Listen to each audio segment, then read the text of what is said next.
क्या कहा निरंजन ने? पैसे लाने के लिए कहा है क्या? हाँ माँ जी। अरे पैसे ही लाने हैं तो तेरे बापूजी दे देंगे। रमेश भाई साहब के पास कैश रेडी रखा है, मैं परिमल को बोल देती हूँ, वो ले आएगा। रुकिए माँ जी। देखो बहू, ये वक्त तेरा मेरा करने का नहीं है। देख निरंजन को आने दे, फिर जो तू कहेगी वैसे ही होगा। मैं तेरा मेरा नहीं कर रही हूँ माँ जी। मैं बस इतना कह रही हूँ कि हम सब ने गुस्से में और दुख में जो कुछ भी सोचा, जो कुछ भी किया, लेकिन असलियत तो यही है ना कि आज जो कुछ हो रहा है वो सब इन्हीं की गलती है। और इस बार उन्हें अपनी गलती का एहसास होना बहुत जरूरी है। आके देखने दीजिए इन्हें भी कि उनकी गलतियों की वजह से उनकी बीवी के सारे जेवर चले गए। लेकिन बेटा तो ऐसे कैसे रहेगी? नहीं माँ जी, इस वक्त मुझे जाना है।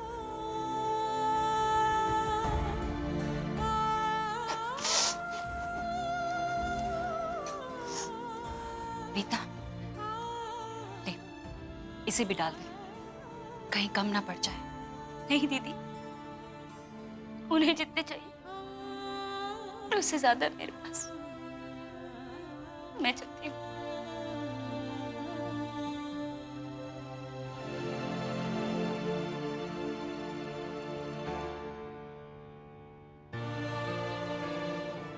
बहू,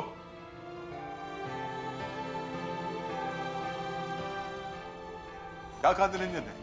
कहाँ जा रही है तुम? ज्वेलरी देकर उन्हें छुड़ाने जा रही हूँ। बिला, तुमने इसे बताया नहीं कि मैंने पैसों का इंतजाम कर लिया? बताया था मगर अभी इसे जाने दीजिए, मैं बाद में बताती हूँ। अरे मगर कम से कम पुलिस को तो बता दे। बापूजी, सच ये है कि इन्होंने उन लोगों से पैसे लिए हैं और पैसे आज नहीं तो कल वापस करने ही हैं। तो इस मामले को और उलझाकर कोई मतलब नहीं।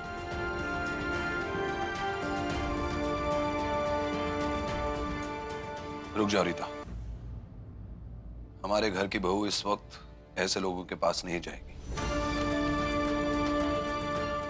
बैग ही देना ना, मैं देकर आता हूं। तुम बताओ कहाँ जाना है? भैया ठीक कह रहे हैं मामा, आपका वहां जाना ठीक नहीं है, आप यहीं रुकिए। बैग भैया और मैं लेकर जाएंगे।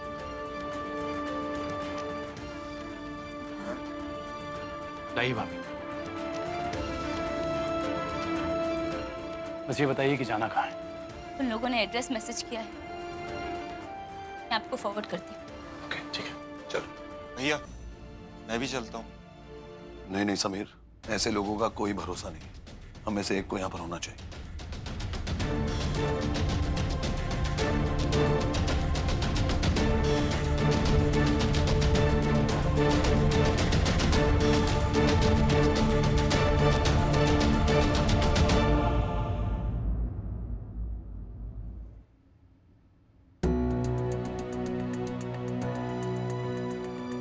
कितनी देर हो गई परिमल भैया और राहुल को जाकर। अब तक तो उन्हें इनके साथ वापस आ जाना चाहिए था। मैं राहुल को फोन करती हूँ। भाभी उन्हें गए आधा घंटा भी नहीं हुआ, थोड़ी देर और वेट कर लेते हैं। तुम ठीक कह रहे हो समीर, पर पता नहीं क्यों मुझे बहुत घबराहट हो रही है। अब क्यों घबरा रही हो बहू? हाँ रीता, तुम देखना, ये लोग जल्दी ही निरंजन को वापस लेकर आएंगे। हाँ आगे बोलो, आगे।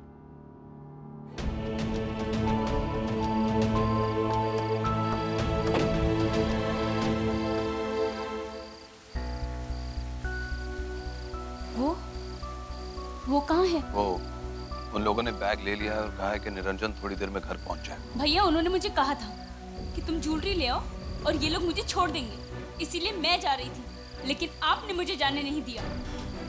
और अगर उन लोगों ने ज्वेलरी भी रख ली और इन्हें छोड़ा भी नहीं, तो फिर हम क्या करेंगे? बोलिए, क्या करेंगे? एक मिनट। एक मिनट, भाभी भैया अभी भी उनके पास हैं। उन्होंने पैसे मांगे, उन्हें पैसे मिल गए। अब वो भैया को अपने पास क्यों रखेंगे? और हमने उनसे कहा था कि हम भैया को लेकर ही जाएंगे, पर वो नहीं माने। उन्होंने जो कहा हमें वो करना पड़ा भाभी। हम दोनों को जो ठीक लगा हम लोगों ने किया, पर रीता अगर तुम्हें वो सही नहीं लगा तो I am really sorry.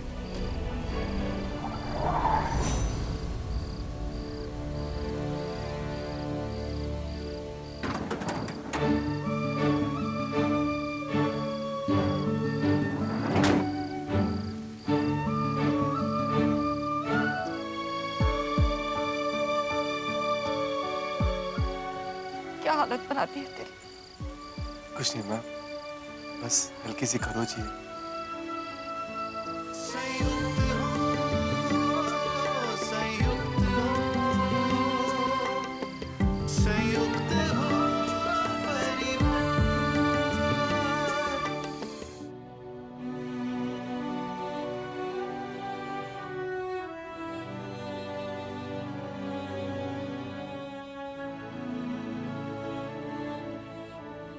Thank you so much Rita. बाकी सबने तो जो किया वो किया, मगर सच ये है कि आज तुमने मुझे बचाया और उसके लिए थैंक्स अगेन।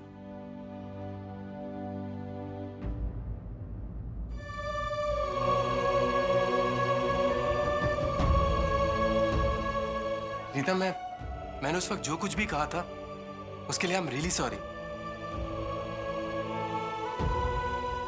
रीता, मेरी बात समझने की कोशिश करो। मैं उस वक्त बहुत मैं उस वक्त बहुत प्रेशर में था। मुझे पता था कि अगर मैंने वक्त पर उनके पैसे नहीं दिए तो वो लोग मेरे साथ। अब उस बात का जिक्र मत कीजिए, सोचकर भी तकलीफ होती है। रीता, मैंने उस वक्त भी कहा था और अब भी कह रहा हूं कि मैं तुम्हारी सारी ज्वेलरी बहुत जल्दी ही फिर से बनवा दूंगा। किसी और से लोन लेकर? मुझे मेरी ज्वेलरी की परवाह नहीं है। जब बननी होगी बन जाएगी, उसकी चिंता आप मत करो। तुम कहना क्या चाहती हो कि जब भी मैं माँ बापूजी के घर पे जाऊं तो तुमसे पूछ कर जाऊं? मैं तुम्हें पहले भी कह चुका हूं गायत्री, माँ बापूजी और मेरे बीच में आने की जरूरत नहीं है। कैसे बीच में ना पड़ो? आप मेरे हैं, वो लोग भी मेरे अपने हैं। अगर आपका उनसे खून का रिश्ता है तो मेरा भी उनसे दिल का रिश्ता है। रिश्ते निभाने ही तो गया था मैं खाना खाने बैठा था, एक बाइट भी नहीं ली थी मैंने जब राहुल का फोन आया। मैं उठकर उसी हालत में चला गया, वो भी किसके लिए? उस निरंजन के लिए जिसके साथ आज तक मेरी जमी है। आप वहां इसलिए गए थे क्योंकि निरंजन आपका भाई है और उस समय वो मुसीबत में था। तो फिर क्या चाहती हो तुम? क्या करूं मैं? देखिए, कल आप वहां गए, उस मुसीबत के समय में आपने वो सब कुछ किया जो आपको करना चाहिए था, लेकिन भागते समय वो चाची को कड़वी बातें बोलने की क्या जरूरत थी? ये तो आपने ऐसे कर दिया कि किसी भूखे को भरपेट खाना खिलाओ और बाद में एक थप्पड़ मार दो। अच्छा, मैंने क्या किया वो दिख रहा है तुम्हें, और माँ ने क्या किया वो? मैं बताता हूँ माँ ने क्या किया। माँ बार बार ये जिद क्यों करती है कि हम वहां पर जाकर रहें? ये तो तुम्हारे एग्जाम्पल से वही बात होगी ना कि हमने एक भूखे को खाना खिलाया लेकिन भूखा कुछ नहीं होगा। देखिए, हम भी एक बेटे के माँ बाप हैं। जरा सोचिए, क्या हम नहीं चाहेंगे कि कल को हमारा बेटा हमारे पास रहे, हमारी आंखों के सामने रहे? नहीं, मैं नहीं चाहूंगा। मैंने पढ़ाई छोड़ दी है, अब मैं कॉलेज नहीं जाने वाला। मैं तुझे पढ़ा लिखा कर सक्सेसफुल आदमी बनाना चाहता हूँ, अमेरिका भेजना चाहता हूँ तुझे। मेरे खुद के सपने तो किसी की वजह से पूरे नहीं हो सके, पर मैं तुम्हारे सपने पूरे करना चाहता हूँ। अमेरिका जाने का सपना आपका था बचपन से, मेरा नहीं। ये सपना आप थोपते आए हो मुझ पे। जब से होश संभाला है आपकी एक ही जिद थी, एक ही रट थी कि तू अमेरिका जाएगा, अमेरिका में ये करेगा, अमेरिका में करियर बनाएगा। लेकिन कभी मुझसे नहीं पूछा कि मुझे क्या करना है। आपके ही तो सपने हमारे बीच में हैं पापा।